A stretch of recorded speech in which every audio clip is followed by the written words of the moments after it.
PPT visible ആണോ? അല്ല.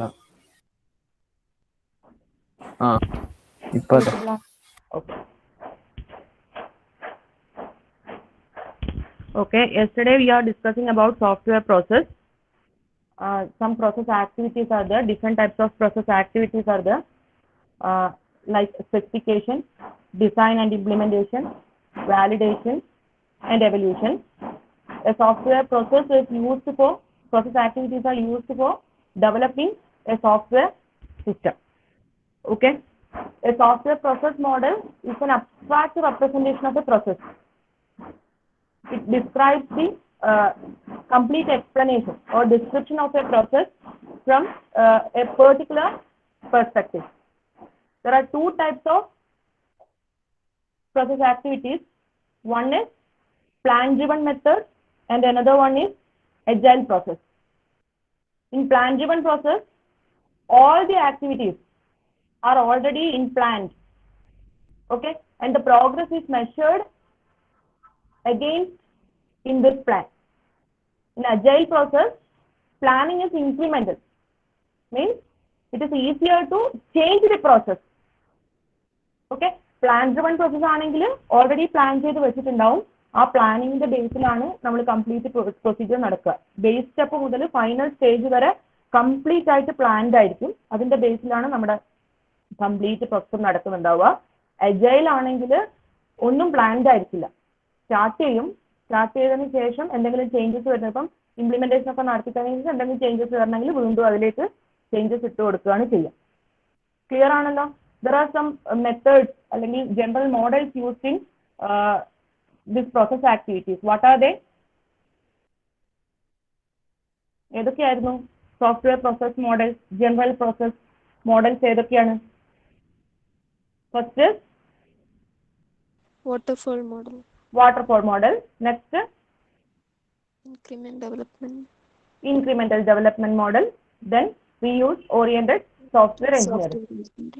Okay, so waterfall മോഡലും incremental മോഡലും ആണ് നമുക്ക് ഇപ്പൊ പഠിക്കാനുള്ളത്.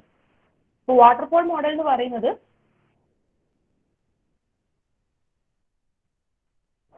it is a very traditional process model. Okay, very traditional process model. One more thing, the process model activities are called, a software process model എന്തോ പറയാറുണ്ടല്ലോ നമ്മൾ, എന്തായിരുന്നു process model? അത് നമ്മൾ എന്തായിരുന്നു പറയാറ്? software process models are called SDLC, software development life cycle. Okay, software process model are also called as SDLC, software development life cycle. Okay, waterfall model, it is a very traditional model. So it is derived for software engineering process for large system. It is developed for large system. It is a plan driven method. It is a linear sequential life cycle. And very simple method and easy to understand. എന്താണ് waterfall മോഡലിനെ കുറിച്ച് പറഞ്ഞത്? First തൊട്ടേ use ചെയ്യുന്ന ഒരു process മോഡലാണ് നമ്മുടെ waterfall model എന്ന് പറയുന്നത്. ലീനിയർ സീക്വൻഷ്യൽ ലൈഫ് സൈക്കിൾ ആണ്. എന്താ ലീനിയർ സീക്വൻഷ്യൽ എന്ന് പറഞ്ഞു കഴിഞ്ഞാൽ ഇതിൽ 5 ഫേസസ് ഉണ്ട്. നിങ്ങളിപ്പോൾ ഫിഗർ കാണുന്നുണ്ടാവും. ആ ഫിഗറിൻ്റെ അകത്ത് first step requirement definition, second one system and software design, third one implementation and unit testing, another one is integration and system testing, last one operation and maintenance. ഇങ്ങനെ 5 ഫേസസ് നിങ്ങൾക്ക് കാണാൻ പറ്റും. അപ്പൊ ഇത് സീക്വൻസ് ആയിട്ടാണ് നടക്കുക. ഓരോ ഫേസും, each phase is a sequence, linear sequential life cycle. എന്താണ് അങ്ങനെ പറഞ്ഞ കാരണം? ഓരോ ഫേസും കംപ്ലീറ്റ് ചെയ്തതിന് ശേഷമായിരിക്കും നെക്സ്റ്റ് ഫേസിൽ സ്റ്റാർട്ട്. ഫസ്റ്റ് റിക്വയർമെന്റ് സ്പെസിഫിക്കേഷൻ ആണെങ്കിൽ അത് കംപ്ലീറ്റ് ചെയ്തതിന് ശേഷം മാത്രമായിരിക്കും നമ്മൾ എന്തിലേക്ക് നടക്കുന്നുണ്ടാവുക? സിസ്റ്റം ആൻഡ് സോഫ്റ്റ്വെയർ ഡിസൈനിലേക്ക് നടക്കുന്നുണ്ടാവുക.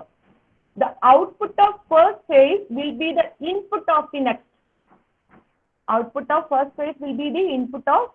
അതായത് റിക്വയർമെന്റ് ഡെഫിനിഷന്റെ ഔട്ട്പുട്ട് ആയിരിക്കും സിസ്റ്റം ഡിസൈനിന്റെ ഇൻപുട്ട് ആയിട്ട് കൊടുക്കുന്നുണ്ടാവുക. അതിന്റെ ഔട്ട്പുട്ട് ആയിരിക്കും ഇംപ്ലിമെന്റേഷൻ യൂണിറ്റ് ടെസ്റ്റിന്റെ ഇൻപുട്ട് ആയിട്ട് കൊടുക്കുന്നുണ്ടാവുക. അപ്പം ഓരോ ഫേസും എന്ന് പറയുന്നത് it act as A sequence.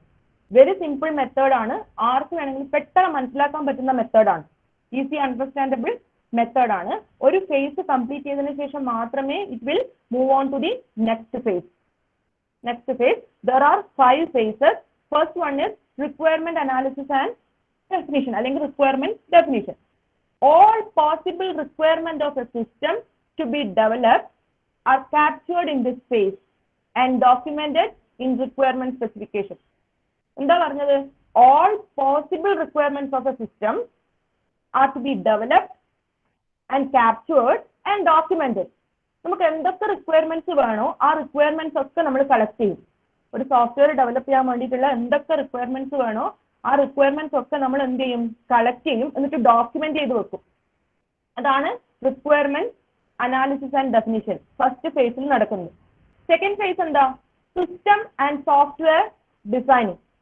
While studying about the first phase, it helps for specifying hardware and software requirements for the overall system architecture. While studying about the requirements, എന്തൊക്കെ requirements നമുക്ക് വേണം എന്ന് മനസ്സിലാക്കിയതിനു ശേഷം നമ്മൾ എന്ത് ചെയ്യും? ഹാർഡ്വെയർ സോഫ്റ്റ്വെയർ ഇത് develop ചെയ്യാനായിട്ടുള്ള ഹാർഡ്വെയർസ് ഏതൊക്കെ വേണം, സോഫ്റ്റ്വെയർസ് ഏതൊക്കെ വേണമെന്ന് നമ്മൾ സ്പെസിഫൈ ചെയ്ത് വെക്കും. എന്നിട്ട് ഓവറോൾ സിസ്റ്റം ആർക്കിടെക്ചർ ഡിസൈൻ ചെയ്യും. System and software design alle. While studying in the first phase, it helps for specifying the hardware and software to prepare the overall system architecture. Okay.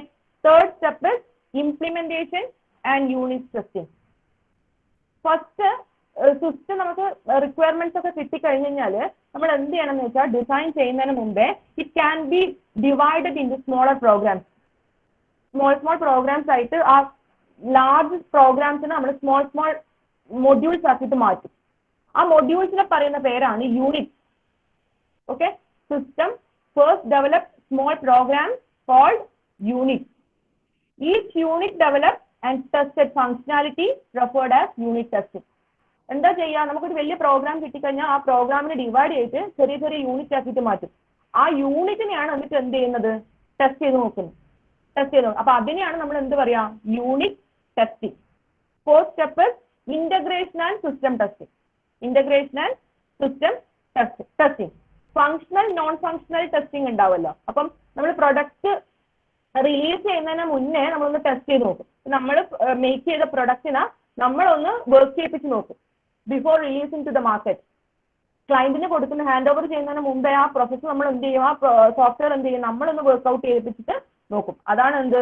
Integration and system testing. Last one is operation and maintenance. Operation and maintenance final phase ആണ്. ഇത് longest life cycle face ആണ്. കാരണം പിന്നെ നമ്മുടെ software എപ്പോഴും issues എപ്പോഴാണ് കമ്മി ചെയ്യുക? Issues comes up with working with clients ആണ്. ക്ലയന്റ് അത് യൂസ് ചെയ്യുമ്പോഴാണ് അതിൽ പലതരം പ്രോബ്ലംസ് ഉണ്ടാവുക. എറേഴ്സ് ഫൈൻഡ് ഔട്ട് ചെയ്യാൻ പറ്റുക, അല്ലെ അവർക്കത് വർക്ക്ഔട്ട് ചെയ്യാൻ പറ്റാതിരിക്കുക. അപ്പൊ അത്തരം സിറ്റുവേഷനിൽ നമ്മൾ എന്ത് ചെയ്യണം? ബെറ്റർ വേർഷൻസ് റിലീസ് ചെയ്യണം. Operation and maintenance.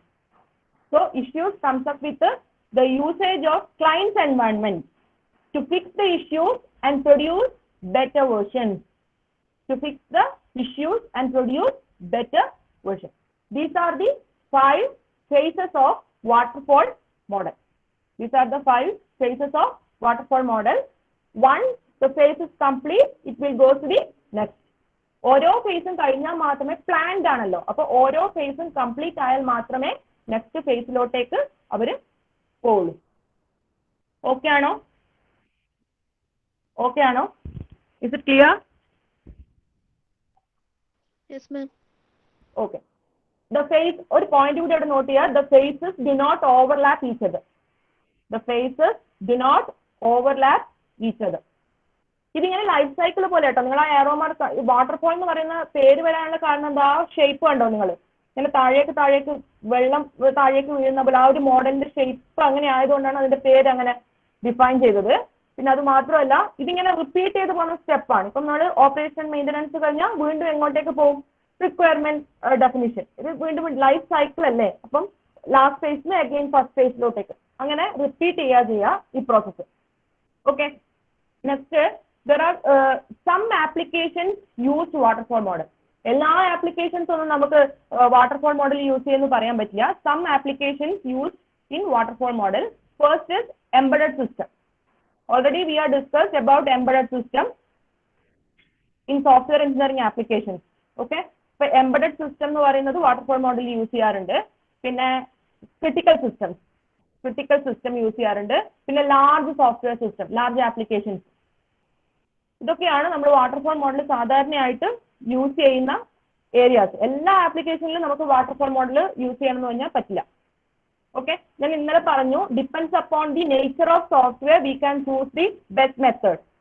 There is no right or wrong method for software.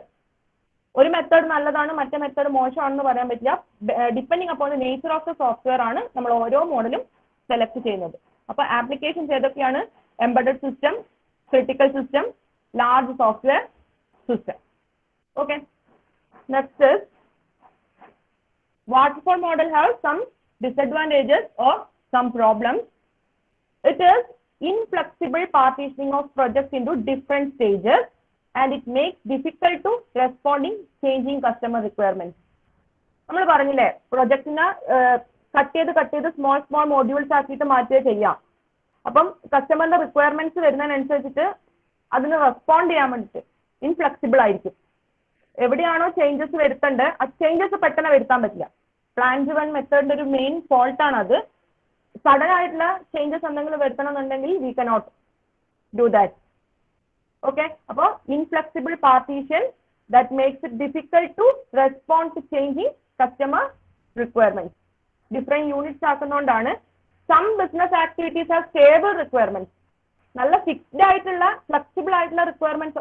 ചിലവർ കംപ്ലീറ്റ് പ്ലാൻഡ് ആയിരിക്കും, ഒരു മാറ്റവും വരുത്തണ്ട, ഫുള്ളി ഡെവലപ്ഡ് എന്താ പറയുക, ഫുള്ളി സ്റ്റേബിൾ ആയിരിക്കും.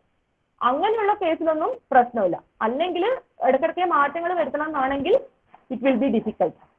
The next is waterfall model is mostly use for large system engineering projects. വലിയ പിന്നെ projects ഒക്കെ ഉണ്ടാവില്ല, ഇപ്പൊ മിലിറ്ററി, ക്രിട്ടിക്കൽ സിസ്റ്റം, അങ്ങനെയൊക്കെയുള്ള വലിയ പ്രൊജക്റ്റുകളിലാണ് സാധാരണയായിട്ട്, പ്ലാൻ ചെയ്ത പ്രൊജക്റ്റുകളിലാണ് സാധാരണയായിട്ട് നമ്മൾ വാട്ടർഫോൾ മോഡൽ യൂസ് ചെയ്യാറുള്ളത്. വർക്കൊക്കെ കോർഡിനേറ്റ് ചെയ്ത് എല്ലാം കംപ്ലീറ്റ് ആയിട്ട് എന്താ പറയണ്ട എല്ലാ കാര്യങ്ങളും സ്പെസിഫിക്കേഷനും കാര്യങ്ങളൊക്കെ കിട്ടി നമ്മൾ വർക്ക് ചെയ്യുന്ന അങ്ങനെയുള്ള ലാർജ് പ്രൊജക്ട്സിൽ മാത്രമേ നമ്മൾ വാട്ടർഫോൾ മോഡൽ യൂസ് ചെയ്യാറുള്ളൂ. ഷോർട്ടർ പ്രൊജക്റ്റിലൊന്നും സാധാരണ നമ്മൾ യൂസ് ചെയ്യാറില്ല. ഓക്കെ, അപ്പോൾ model is only used for requirement is clear and fixed. അല്ലെങ്കിൽ ടെക്നോളജി ഇസ് വെൽ അണ്ടർസ്റ്റുഡ് ആയിട്ടുള്ള പ്രൊജക്ട്സിൽ മാത്രമേ നമ്മൾ എന്ത് ചെയ്യുള്ളൂ, വാട്ടർഫോൾ മോഡൽ സാധാരണ യൂസ് ചെയ്യാറുള്ളൂ. Okay, another one is incremental development. In incremental development, the idea of developing initial implementation and getting feedback from the customer. Incremental development എന്ന് പറഞ്ഞാൽ എന്താ? അതൊരു അജൈൽ പ്രോസസ്സാണ്. കംപ്ലീറ്റ്ലി അജൈൽ ആണെന്ന് പറയാൻ പറ്റില്ല, പക്ഷെ may be. Okay, initial development of implementation. ആദ്യം നമ്മൾ ചെയ്യുക, ഇംപ്ലിമെന്റ് ചെയ്യും, എന്നിട്ട് കസ്റ്റമർ എടുക്കുന്ന ഫീഡ്ബാക്ക് ഒക്കെ കളക്ട് ചെയ്യും. Increment means updating versions. Okay, അപ്പൊ ആദ്യം തന്നെ എന്താ ചെയ്യുക, നമ്മളൊരു ഡിസൈൻ അവിടെ ഉണ്ടാക്കി വെക്കും, ഇംപ്ലിമെന്റേഷൻ നടത്തി വെക്കും, എന്നിട്ട് അത് കസ്റ്റമറിന് കൊടുക്കും. അപ്പൊ കസ്റ്റമറിന്റെ ഫീഡ്ബാക്ക് ഒക്കെ നോക്കിയിട്ട് കസ്റ്റമർ അല്ലെങ്കിൽ യൂസേഴ്സ് ആരാണോ അത് യൂസ് ചെയ്യുന്ന ആൾക്കാർ, പബ്ലിക്കിന്റെ ഒക്കെ ഒപ്പീനിയൻസ് വ്യൂസ് ഒക്കെ നോക്കിയിട്ട് അതിലെന്താ ചെയ്യുക, സോഫ്റ്റ്വെയർ വേർഷൻസ് അപ്ഡേറ്റ് ചെയ്തുകൊണ്ടേയിരിക്കും. ഇവിടെ സ്പെസിഫിക്കേഷൻ, ഡെവലപ്മെന്റ്, വാലിഡേഷൻ, ഈ 3 സ്റ്റേജസ് ആണ് നമ്മൾ നോക്കുന്നത്. Specification, development, validation, they are all interleaved. എന്താ പറയാൻ കാരണം, നേരത്തെ നമ്മൾ പറഞ്ഞില്ലേ വാട്ടർഫോൾ മോഡലിന്റെ അകത്ത് each phases a sequence. First phase ഒരു സീക്വൻസ് ആണ്, അത് കംപ്ലീറ്റ് ചെയ്താൽ മാത്രമേ നെക്സ്റ്റ് ഫേസിലേക്ക് പോകുള്ളൂ. പക്ഷെ ഇവിടെ നോക്കിയാട്ടെ, ഇവിടെ ഓൾ ഫേസസ് ആർ ഇന്റർലീവ്ഡ്. എല്ലാ ഫേസസും അങ്ങോട്ടും ഇങ്ങോട്ടാണ്. കാരണം ഇപ്പൊ സ്പെസിഫിക്കേഷൻ കിട്ടുമ്പോൾ തന്നെ ചിലപ്പോൾ ഡെവലപ്മെന്റ് നടത്തിയിട്ടുണ്ടാവും, അപ്പൊ തന്നെ വേണമെങ്കിൽ വാലിഡേഷൻ അതിൻ്റെ ചെക്ക് ചെയ്യാം. എല്ലാം അങ്ങോട്ടും ഇങ്ങോട്ടും കൂടിക്കാതെ ഒരു സ്പെസിഫിക് ആയിട്ടുള്ള സ്റ്റെപ്പ് എന്ന് പറയാനില്ല എല്ലാ. പക്ഷെ ഫസ്റ്റ് ഇനീഷ്യൽ സ്റ്റേജ് എന്ന് പറയുന്നത് എന്താ, സ്പെസിഫിക്കേഷൻ ആണ്.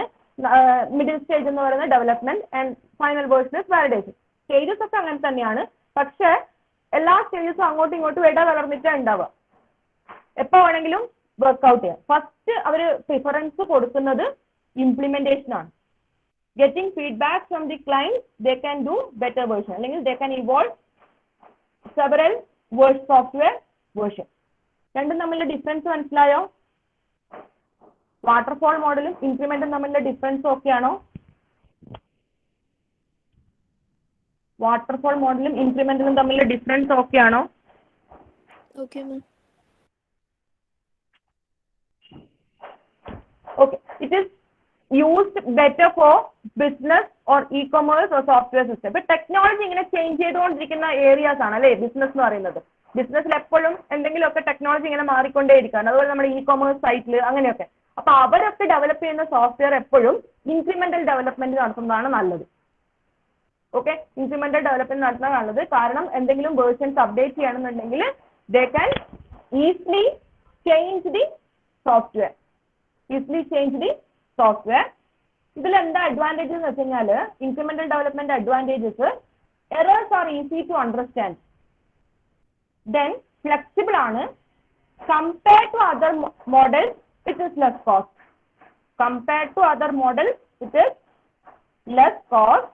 Flexible, errors are easy to identify. And one more thing, software will generate quickly. Software പെട്ടെന്ന് തന്നെ ആദ്യം ഇംപ്ലിമെന്റേഷൻ അല്ലേ നടത്തുന്നത്. അപ്പോൾ ഇംപ്ലിമെന്റേഷൻ ഉണ്ടാക്കുന്നതുകൊണ്ട് സോഫ്റ്റ്വെയർ ആണ് ആദ്യം ഉണ്ടാവുക, അതിനുശേഷമാണ് ഒപ്പീനിയൻസ് കളക്ട് ചെയ്യുക. ഓക്കെ, അപ്പം എറേഴ്സ് ഒക്കെ ഫൈൻഡ് ഔട്ട് ചെയ്യാൻ വേണ്ടി പറ്റും. പിന്നെ നമുക്ക് എപ്പോൾ വേണമെങ്കിലും അതിനകത്ത് ചേഞ്ചസ് വരുത്താം, ബെറ്റർ വേർഷൻസ് ചേഞ്ചസ് എപ്പോൾ വേണമെങ്കിലും വരുത്താം. പിന്നെ compare to other models cost effective ആണ്. Compare to other model it is better than waterfall model. അങ്ങനെ പറയാൻ പറ്റൂ, മോസ്റ്റ് സ്യൂട്ടബിൾ ആണെന്ന് പറയാൻ പറ്റില്ല. better than waterfall model. It is a combination. It sometimes plan driven ആണ്, അല്ലെങ്കിൽ agile ആണ്, അതും അല്ലെങ്കിൽ combination of both ആണ്. Incremental model specific type ആണെന്ന് പറയാൻ പറ്റില്ല, mixture of agile or plan driven model. Okay, then പിന്നെ ഒരു കാര്യം, നമ്മുടെ യൂസേഴ്സ് ചിലപ്പോൾ ചേഞ്ചസ് ഇങ്ങനെ പറഞ്ഞുകൊണ്ടേയിരിക്കും. സോഫ്റ്റ്വെയർ നമ്മളിപ്പം പല പ്രശ്നങ്ങളുണ്ട്, അപ്പോൾ നമ്മൾ പല ഒപ്പീനിയനും ഇങ്ങനെ പറഞ്ഞുകൊണ്ടേയിരിക്കും. ഇപ്പൊ സോഫ്റ്റ്വെയർ ഡെവലപ്പ് ചെയ്യുന്ന ആള് എല്ലാ ഫീഡ്ബാക്സും കളക്ട് ചെയ്ത് ഇടയ്ക്കിടയ്ക്ക് വേർഷൻസ് അപ്ഡേറ്റ് ചെയ്യേണ്ട ആവശ്യമില്ല.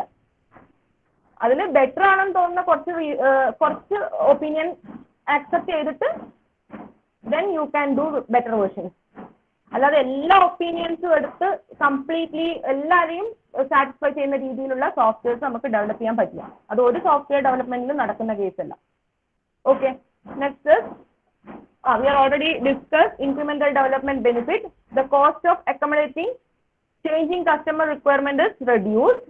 It is easier to get customer feedback on the development work that has been done, and more rapid delivery and deployment of useful software to the customer is possible. നേരത്തെ പറഞ്ഞതൊക്കെ തന്നെയാണ്.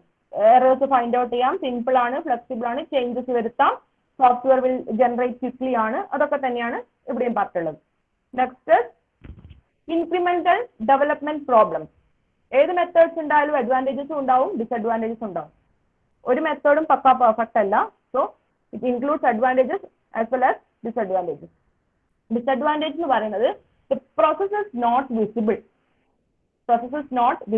അതായത് software quickly generate ചെയ്യുന്നതാണ് അല്ലെ. അപ്പം ആ എന്തൊക്കെ സ്റ്റെപ്സിലൂടെയാ പോകുന്നത്, അല്ലെ എന്തൊക്കെ എന്താ പ്ലാനിങ് ഉണ്ടെന്നൊന്നും നമുക്ക് പെട്ടെന്ന് പറയാൻ പറ്റില്ല. The process activities are not visible. The products or outcomes can be easily developed on. So first problem is the process is not visible. Another one is system structure tends to degrade as new increments are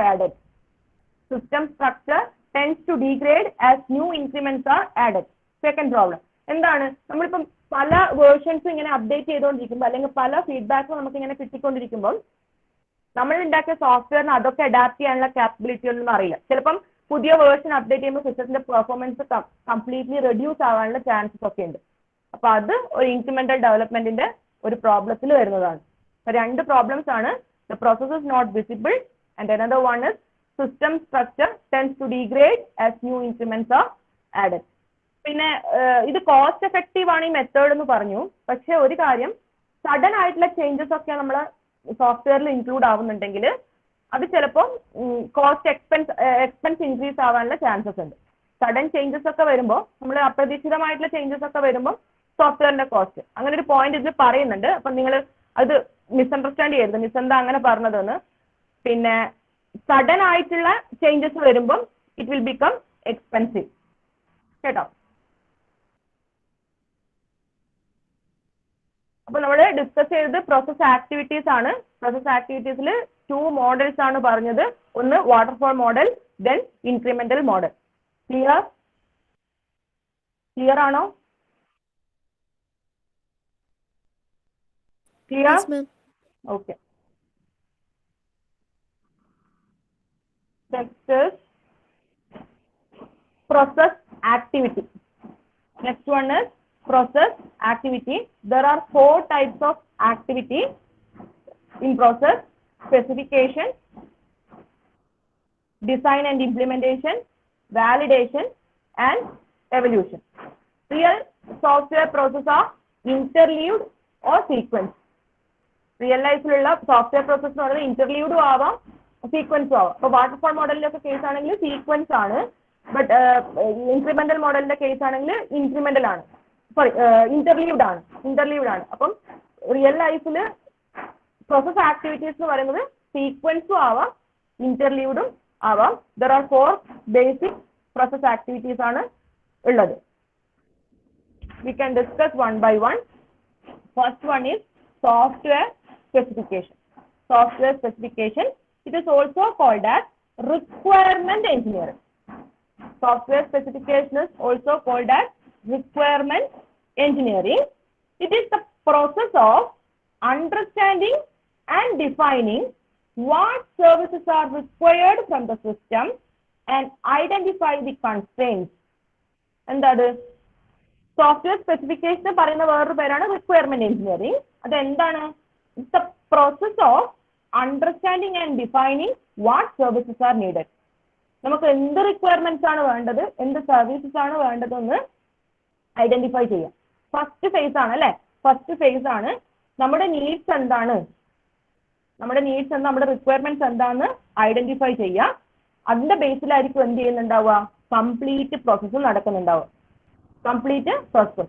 It is a critical stage of software process because errors comes from the first stage. The software will be a failure. നമ്മളിപ്പോൾ requirements പറയുമ്പോൾ തന്നെ അത് എന്തെങ്കിലും തെറ്റുണ്ടെങ്കിൽ, റിക്വയർമെന്റ്സിൽ എന്തെങ്കിലും mistakes ഉണ്ടെങ്കിൽ അത് ആ റിക്വയർമെന്റ്സിനനുസരിച്ചാണ് കംപ്ലീറ്റ് സോഫ്റ്റ്വെയർ ഡെവലപ്പ് ആവുക. അപ്പൊ എന്തായിരിക്കും, സോഫ്റ്റ്വെയർ ഒരു ഫെയിലിയർ ആയി പോകും. So it is the critical stage of software process because errors will come the first stage, the software will be a failure. Okay, then before requirement engineering starts, a company may carry out feasibility or marketing study. നമ്മൾ requirement analysis നടത്തുന്നതിന് മുന്നേ feasibility study നടത്തണം. എന്താ feasibility study എന്ന് പറഞ്ഞു കഴിഞ്ഞാൽ, അല്ലെങ്കിൽ feasibility study അല്ലെങ്കിൽ മാർക്കറ്റിംഗ് സ്റ്റഡി. നമ്മളിപ്പോൾ എന്ത് പ്രൊഡക്ട്സ് ഉണ്ടാകുന്ന, നമ്മളിപ്പോൾ എന്തെങ്കിലും പ്രൊഡക്ട്സ് വാങ്ങാൻ വേണ്ടി പോകുമ്പം റിവ്യൂസ് നോക്കാറില്ലേ, റിവ്യൂസ് ചെക്ക് ചെയ്യാറുണ്ട്. എന്താണ്, അത് ബെറ്റർ പ്രൊഡക്ട്സ് ആണോ, അത് അതിൽ എന്തെങ്കിലും പ്രോബ്ലംസ് ഉണ്ടോ എന്നൊക്കെ നമ്മൾ ചെക്ക് ചെയ്ത് നോക്കാറുണ്ട്. എല്ലാവരുടെ റിവ്യൂസ് എങ്ങനെയാണെന്ന് നമ്മൾ ചെക്ക് ചെയ്ത് നോക്കാറുണ്ട്. അതേപോലെ റിക്വയർമെന്റ് എഞ്ചിനീയറിംഗിന് മുന്നേ we have to carry out feasibility or marketing study. നമ്മൾ ഡെവലപ്പ് ചെയ്യാൻ പോകുന്ന സോഫ്റ്റ്വെയർ ഓൾറെഡി മാർക്കറ്റിൽ ഉണ്ടോ, അവൈലബിൾ ആണോ, അതെങ്ങനെയാണ്, ആ മാർക്കറ്റിൽ അവൈലബിൾ ആണെങ്കിൽ അതെങ്ങനെയാണ് പീപ്പിൾ വിൽ ആക്സെപ്റ്റ്, അവരെങ്ങനെ ആക്സെപ്റ്റ് ചെയ്തിട്ടുണ്ട് എന്നൊക്കെയുള്ള കാര്യങ്ങൾ നമ്മൾ ഒരു സ്റ്റഡി നടത്തണം. ആ സ്റ്റഡിയെ പറയുന്ന പേരാണ് feasibility study. Feasibility studies are short term and relatively cheap. അതായത് ചെറിയ കുറച്ച് നാൾ കൊണ്ട് നമുക്ക് ആ പ്രൊഡക്റ്റിനെ കുറിച്ച് മനസ്സിലാക്കാം, എന്നിട്ട് അതിന്റെ കുറച്ച് ബെറ്റർ വേർഷനോ അല്ലെങ്കിൽ അതിനേക്കാൾ പിന്നെ എന്താ കുറെ കൂടുതൽ ഫീച്ചേഴ്സ് ആഡ് ചെയ്തിട്ടൊക്കെ നമുക്ക് എന്ത് ചെയ്യാം, സോഫ്റ്റ്വെയർ ഡെവലപ്പ് ചെയ്യാം. റിക്വയർമെന്റ് എഞ്ചിനീയറിംഗിന് മുന്നേ ഫീസിബിലിറ്റി സ്റ്റഡി നടത്തുന്നതായിരിക്കും better. There are 2 levels four requirements. First one is end user and second one is system developer. Requirement engineering in രണ്ട് ലെവൽസ് ആണുള്ളത്. ഒന്ന് end user എന്ന് പറഞ്ഞാൽ ആരാ? Customers. Next one system developers. System developers എന്താ ചെയ്യുക? സ്പെസിഫിക്കേഷനെ കുറിച്ചുള്ള ഡീറ്റെയിൽഡ് സ്റ്റഡി നടത്തും. ഡെവലപ്പ് ചെയ്യാൻ പോകുന്ന കാര്യത്തെ കുറിച്ചുള്ള ഡീറ്റെയിൽഡ് സ്റ്റഡിയാണ് സിസ്റ്റം ഡെവലപ്പർ ചെയ്യുക. എൻഡ് യൂസേഴ്സ് എന്താ ചെയ്യുക? അവരുടെ നീഡ്സ് ഒക്കെ സ്റ്റേറ്റ്മെന്റ്സ് പോലെ പറഞ്ഞു കൊടുക്കുക. റിക്വയർമെന്റ്സ് ഒക്കെ സ്റ്റേറ്റ്മെന്റ്സ് ആക്കിയിട്ട് പറഞ്ഞു കൊടുക്കും. ഇന്ന കാര്യങ്ങളൊക്കെ ചെയ്യണം, ഇന്ന കാര്യങ്ങളൊക്കെ ഇൻക്ലൂഡ് ചെയ്യണം എന്ന് പറഞ്ഞിട്ട് അവരുടെ റിക്വയർമെന്റ്സ് എന്തൊക്കെയാണോ അത് ഡെവലപ്പർക്ക് പറഞ്ഞു കൊടുക്കും. ഡെവലപ്പർ എന്ത് ചെയ്യും? അതിനെ കുറിച്ചിട്ടുള്ള ഡീറ്റെയിൽഡ് ആയിട്ടുള്ള സ്പെസിഫിക്കേഷൻ ഉണ്ടാക്കും. അപ്പൊ രണ്ട് ലെവലാണുള്ളത്. Requirement engineering has two levels. First one is end user or customer. Another one is system developer.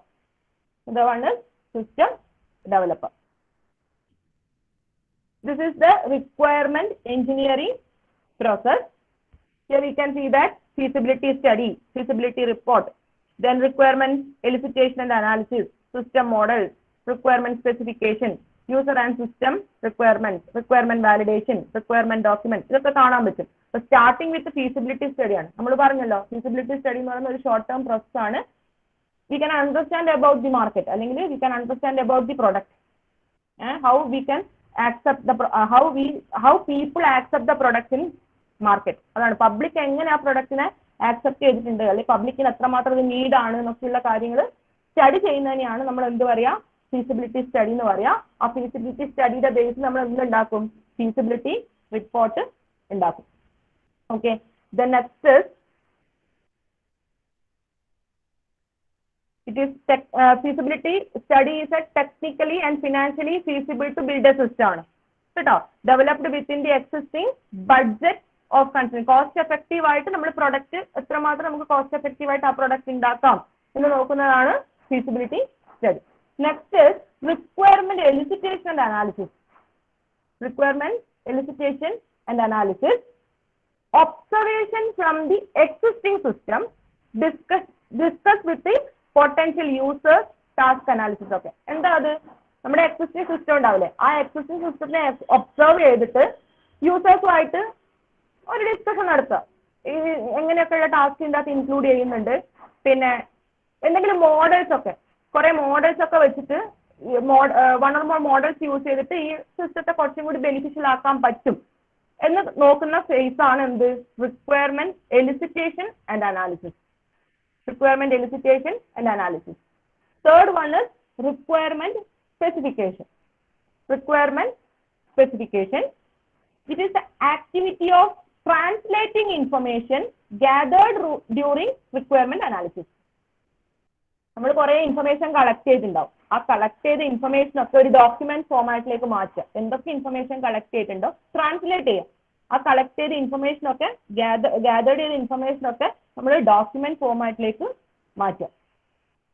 Okay, യൂസറിന് abstract ആയിട്ടുള്ള ഇൻഫർമേഷൻ മാത്രമേ അറിയാതിരിക്കുള്ളൂ. കാരണം അതിന്റെ വളരെ ഷോർട്ട് ആയിട്ടുള്ള കാര്യങ്ങൾ മാത്രമേ യൂസറിന് മനസ്സിലാവുള്ളൂ. പക്ഷെ ഡെവലപ്പർ എന്താ ചെയ്യുന്നുണ്ടാവുക? ഡീറ്റെയിൽഡ് സ്റ്റഡി അതിനെക്കുറിച്ച് നടത്തിയിട്ടുണ്ടാവും. യൂസേഴ്സിന് ഒരു അബ്സ്ട്രാക്ട് ആയിട്ടുള്ള ഇൻഫർമേഷൻ മാത്രമേ ആ പ്രൊഡക്റ്റിനെ കുറിച്ചിട്ട് ഉണ്ടാവുള്ളൂ. Next one requirement validation. Check the requirement for realism, consistency and completeness. Validity. Errors and don't check ചെയ്യുക അല്ലേ? നമ്മുടെ errors and don't check ചെയ്യൽ മാത്രമല്ല, the process is complete or not. User പറഞ്ഞ എല്ലാ കാര്യങ്ങളും അതിൽ ഇൻക്ലൂഡ് ആയിട്ടുണ്ടോ, കംപ്ലീറ്റ് ആണോ, കൺസിസ്റ്റന്റ് ആണോ, ആക്യുറേറ്റ് ആണോ എന്നൊക്കെ ചെക്ക് ചെയ്യാം. റിയൽ ലൈഫിൽ അല്ലെങ്കിൽ റിയലിസ്റ്റിക് എൻവയോൺമെന്റിൽ അത് വർക്ക് ചെയ്യാൻ പറ്റുമോ, അങ്ങനെയുള്ള കാര്യങ്ങളൊക്കെ ചെക്ക് ചെയ്ത് നോക്കുക. അതാണ് റിക്വയർമെന്റ് വാലിഡേഷൻ. ഈ അജൈൽ മെത്തേഡിൽ ഈ റിക്വയർമെന്റ് സ്പെസിഫിക്കേഷൻ എന്ന് പറയുന്നത് ഒരു സ്പെഷ്യൽ ആക്ടിവിറ്റി അല്ല. അജൈൽ മെത്തേഡിൽ റിക്വയർമെന്റ് സ്പെസിഫിക്കേഷൻ എന്ന് പറയുന്ന ഒരു സ്പെഷ്യൽ ആക്ടിവിറ്റി അല്ല, അത് സിസ്റ്റം ഡെവലപ്മെന്റിന്റെ ഒരു പാർട്ട് തന്നെയാണ്. പക്ഷെ പ്ലാൻ ഡ്രിവണിൽ അങ്ങനെയല്ല. പ്ലാൻ ഡ്രിവണിൽ എന്താ, സിസ്റ്റം സ്പെസിഫിക്കേഷൻ എന്ന് പറയുന്ന അല്ലെങ്കിൽ റിക്വയർമെന്റ് എഞ്ചിനീയറിംഗ് എന്ന് പറയുന്നത് ഒരു പ്രത്യേക സീക്വൻസ് ആണ്, ഒരു പെർട്ടിക്കുലർ സീക്വൻസ് ആണ്. അപ്പൊ ആ സീക്വൻസ് കംപ്ലീറ്റ് ചെയ്താൽ മാത്രമേ അവർ ഡെവലപ്മെന്റിലേക്ക് കടക്കുള്ളൂ. പക്ഷെ അജൈലിൽ അങ്ങനെ ഒരു സെപ്പറേറ്റ് ആക്ടിവിറ്റി അല്ല അത്. അതെന്താ ചെയ്യുന്നത്? അത് സിസ്റ്റം ഡെവലപ്മെന്റിന്റെ ഒരു പാർട്ടായിട്ട് അവർ കൺസിഡർ ചെയ്യുന്നേ ഉള്ളൂ. ഒരു പാർട്ടായിട്ട് കൺസിഡർ ചെയ്യുന്നതാണ്. Okay, next software design and implementation. Software design and implementation. The process of converting system specification into executable system. നമ്മൾ റിക്വയർമെന്റ് അനാലിസിസിൽ ഒരുപാട് ഇൻഫർമേഷൻ കളക്ട് ചെയ്തിട്ടുണ്ട്. ആ കളക്ട് ചെയ്ത് വെച്ച ഇൻഫർമേഷനൊക്കെ കൺവേർട്ട് ചെയ്തിട്ട് ഡിസൈൻ ചെയ്യുക, അതായത് എക്സിക്യൂട്ട് ചെയ്യാനുള്ള മെത്തേഡിലേക്ക് മാറ്റുക. സോഫ്റ്റ്വെയർ ഡിസൈൻ ചെയ്യുക, ഇംപ്ലിമെന്റ് ചെയ്യുക. ഡിസൈൻ ചെയ്യാൻ എന്താ? Software structure that realise the specification. Implementation എന്ന് പറഞ്ഞു കഴിഞ്ഞാൽ translate the structure into executable program. നമ്മൾ കുറേ കാര്യങ്ങൾ ഇപ്പം ആ കൺവേർട്ട് ചെയ്യുക, ട്രാൻസ്ലേറ്റ് ചെയ്യുക എന്നൊക്കെ പറയുന്നത് അതിന് നമ്മൾ ഒരുപാട് മോഡൽസ് ഉപയോഗിക്കുന്നുണ്ടാവും, സിസ്റ്റത്തിൽ ആർക്കിടെക്ചേഴ്സ് ഉപയോഗിക്കുന്നുണ്ടാവും, പിന്നെ അൽഗോരിതംസ് യൂസ് ചെയ്യുന്നുണ്ടാവും, different types of components use ചെയ്യുന്നുണ്ടാവും. ഒരുപാട് മെത്തേഡ്സ് ഉപയോഗിച്ചിട്ടാണ് നമ്മൾ എന്ത് ചെയ്യുന്നുണ്ടാവുക? ഡിസൈൻ ചെയ്യലും ഇംപ്ലിമെന്റ് ചെയ്യലും ഒക്കെ ചെയ്യുന്നുണ്ടാവുക. എന്താണ് ഡിസൈൻ ആൻഡ് ഇംപ്ലിമെന്റേഷൻ എന്ന് പറഞ്ഞാൽ? The process of converting system specification into executable. 2 phases ആണ്. ഒന്ന് ഡിസൈനിങ്, മറ്റൊന്ന് ഇംപ്ലിമെന്റേഷൻ. ഡിസൈനിങ് എന്ന് പറഞ്ഞു കഴിഞ്ഞാൽ realise the specification, and implementation വെച്ചാൽ it can be converted into executable form. Activities design and implementation എന്ന് പറയുന്നത് റിലേറ്റഡ് ആണ്. ഡിസൈൻ ചെയ്തിട്ടാണ് ഇംപ്ലിമെന്റ് ചെയ്യുക. ഓക്കെ, അത് ഒന്നിക്കലും സീക്വൻസ് ആയിട്ട് നമുക്ക് വർക്ക്ഔട്ട് ചെയ്യാം, അല്ലെങ്കിൽ ഇന്റർലീവ്ഡ് ആയിട്ട് ചെയ്യാം. മിക്കവാറും ഇന്റർലീവ്ഡ് ആയിട്ടായിരിക്കും ചെയ്യുന്നുണ്ടാവുക. Okay, the activities of design and implementation may be interleaved. രണ്ടും കൂടി ഒരുമിച്ചായിരിക്കും ചിലപ്പോൾ ചെയ്യാൻ വേണ്ടി. അത് സോഫ്റ്റ്വെയറിന്റെ നേച്ചറിനനുസരിച്ചിട്ടാണ്. ഓക്കെ, പിന്നെ ഡിസൈൻ ചെയ്യുന്ന സമയത്ത് നമ്മുടെ പ്ലാറ്റ്ഫോം, സോഫ്റ്റ്വെയർ പ്ലാറ്റ്ഫോം എന്ന് പറയുന്നത് അതൊരു മെയിൻ ആയിട്ടുള്ള ഏരിയ ആണ്. ഏത് പ്ലാറ്റ്ഫോമിലാണ് നമ്മൾ സോഫ്റ്റ്വെയർ ഡെവലപ്പ് ചെയ്യാൻ പോകുന്നത്? സോഫ്റ്റ്വെയർ പ്ലാറ്റ്ഫോം അല്ലെങ്കിൽ സോഫ്റ്റ്വെയർ എൻവയൺമെന്റ് ഉണ്ടല്ലോ, അത് ഇപ്പൊ നമ്മൾ പറയാറില്ല ഏത് ലാംഗ്വേജ് യൂസ് ചെയ്തിട്ടാണ് സോഫ്റ്റ്വെയർ ഉണ്ടാക്കുന്നതൊക്കെ ചോദിക്കാറുണ്ട്. ഇപ്പൊ ലാംഗ്വേജിന്റെ എഫിഷ്യൻസിക്ക് അനുസരിച്ചിട്ട് സോഫ്റ്റ്വെയറിന്റെ നേച്ചർ മാറും അല്ലെ. ഇപ്പൊ പ്ലാറ്റ്ഫോം എന്ന് പറയുന്നത് അതൊരു മെയിൻ ആയിട്ടുള്ള ഏരിയ ആണ്. പിന്നെ പലതരത്തിലുള്ള കോമ്പണൻസ് ഉണ്ടാവും. പലതരത്തിലുള്ള കോമ്പണൻസ് അല്ലെങ്കിൽ അൽഗോരിതംസ്, ഇങ്ങനെയുള്ള മോഡൽസ് അങ്ങനെയൊക്കെ ഉണ്ടാവും. അവരൊക്കെ കൂടി ഇന്റഗ്രേറ്റ് ചെയ്തിട്ടാണ്, എല്ലാം കൂടി ഇന്റഗ്രേറ്റ് ചെയ്തിട്ടാണ് എന്ത് ചെയ്യുന്നുണ്ടാവുക? സോഫ്റ്റ്വെയർ ഡെവലപ്പ് ചെയ്യുന്നുണ്ടാവുക. Okay, പിന്നെ the requirement specification is the description of functionality. Software must provide performance and dependability of the requirement. ഞാൻ ഫസ്റ്റ് പറഞ്ഞില്ലേ, റിക്വയർമെന്റ് ഫേസിൽ എന്തെങ്കിലും എറേഴ്സ് ഉണ്ടെങ്കിൽ ഫുൾ ആയിട്ട് എഫക്ട് ചെയ്യും. അപ്പൊ റിക്വയർമെന്റ്സിനനുസരിച്ചിട്ടാണ് സോഫ്റ്റ്വെയറിന്റെ പെർഫോമൻസും dependability. Okay, if the system is to process existing data, the description of data may be include the platform specification, or the data description must be an input to the design process. So the system data organization to be defined. Already നമ്മൾ data description ഒക്കെ input ആയിട്ട് കൊടുക്കുന്നുണ്ടെങ്കിൽ നമുക്ക് പ്രശ്നമില്ല. അല്ലെങ്കിൽ എന്താണ്, organisation complete ആയിട്ട് ആ സോഫ്റ്റ്വെയറിന്റെ ഡെഫിനിഷൻ കാര്യങ്ങളൊക്കെ ഡിസ്ക്രൈബ് ചെയ്ത് കൊടുക്കണം.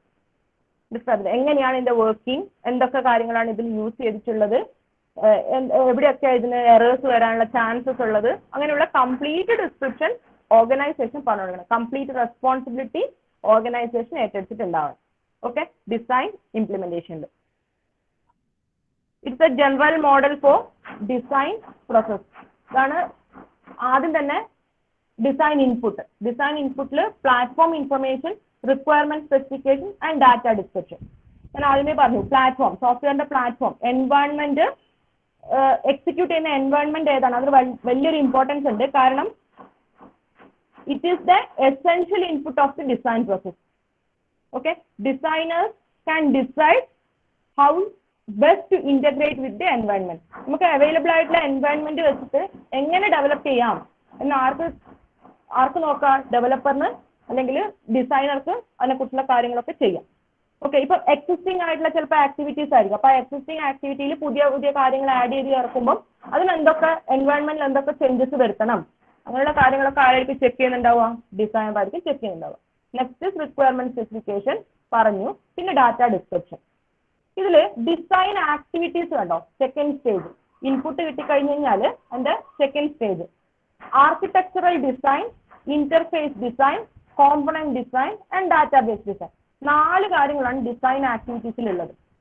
4 things. എന്താ ഈ ആർക്കിടെക്ചറൽ ഡിസൈൻ എന്ന് പറഞ്ഞു കഴിഞ്ഞാല്? We have to find out the overall structure of a system. Architecture develop ചെയ്യാന്ന് പറഞ്ഞാൽ എന്താ? Overall identify the overall structure of a system. അത് ഓവറോൾ സ്ട്രക്ചർ എന്ന് പറയുമ്പോൾ ചിലപ്പോൾ അതിൻ്റെ അകത്ത് ഇൻക്ലൂഡ് ചെയ്യുന്ന സബ് സിസ്റ്റംസ് ഉണ്ടാവാം, മൊഡ്യൂൾസ് ഉണ്ടാവാം, റിലേഷൻഷിപ്സ് ഉണ്ടാവാം. അപ്പൊ അതൊക്കെ ഫൈൻഡ് ഔട്ട് ചെയ്യണം. ആർക്കിടെക്ചർ അതിന്റെ design. Next interface design. Interface എന്ന് വെച്ചാൽ എന്താ? You have to define the interface between system components. Different types of components നമ്മൾ ഉപയോഗിക്കുന്നത്, hardware components, software components, models, അതൊക്കെ ഉണ്ടാവും. അപ്പൊ അത് കറക്റ്റ് ആയിട്ട് നമുക്ക് അതിന്റെ റിലേഷൻഷിപ്പ്, അത് എന്ത് ഇന്റർഫേസ് ആണ് യൂസ് ചെയ്യുന്നതെന്നുള്ള കറക്റ്റ് ഡിസൈൻ ചെയ്ത് വെക്കണം. ചിലപ്പോൾ ഇന്റർഫേസ് ഡിസൈൻ ക്ലിയർ ആവില്ല. നമുക്ക് ഡിസൈൻ ചെയ്ത് വരുമ്പം ഇറ്റ് മസ്റ്റ് ബി അൺആംബിഗ്യസ് ആയിരിക്കും. നമ്മൾ ഡിസൈൻ ചെയ്ത് വരുമ്പോൾ അത് ക്ലിയർ ആവണമെന്നില്ല. പിന്നെ എന്താ ചെയ്യുക? ആ ആപ്ലിക്കേഷൻ വർക്ക്ഔട്ട് ചെയ്യുന്നതിനനുസരിച്ചിട്ട് ഇന്റർഫേസ്, ആ കോമ്പണൻസ് തമ്മിലുള്ള റിലേഷൻഷിപ്പ് ഒക്കെ നമുക്ക് തന്നെ പ്രൂവ് ചെയ്യാൻ പറ്റും, ഡിസ്ക്രൈബ് ചെയ്യാൻ വേണ്ടി പറ്റും. Next one component design. Component design എന്ന് പറഞ്ഞാൽ എന്താ? എന്തൊക്കെ കോമ്പണൻസ് ആണ് നമ്മൾ യൂസ് ചെയ്യുന്നത്? ചിലപ്പോൾ അവൈലബിൾ ആയിട്ടുള്ള കോമ്പണൻസിനെ തന്നെ റീയൂസ് ചെയ്തിട്ടായിരിക്കും യൂസ് ചെയ്യുന്നുണ്ടാവും.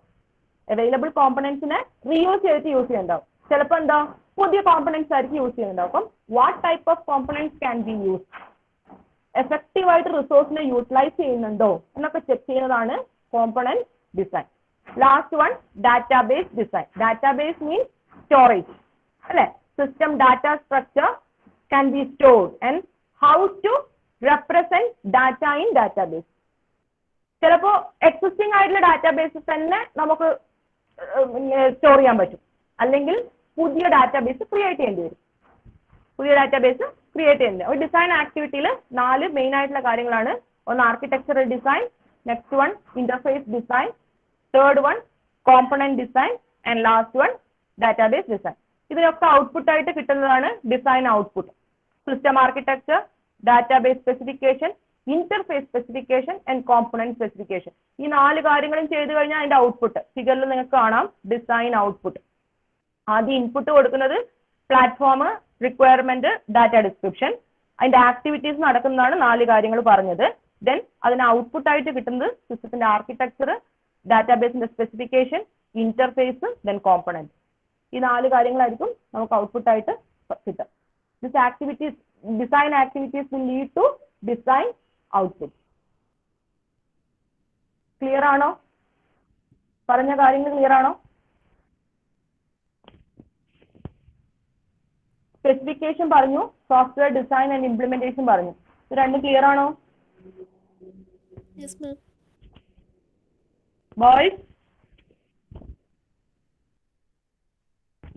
ബോയ്സ് ആരും അവിടെ ഇല്ലേ?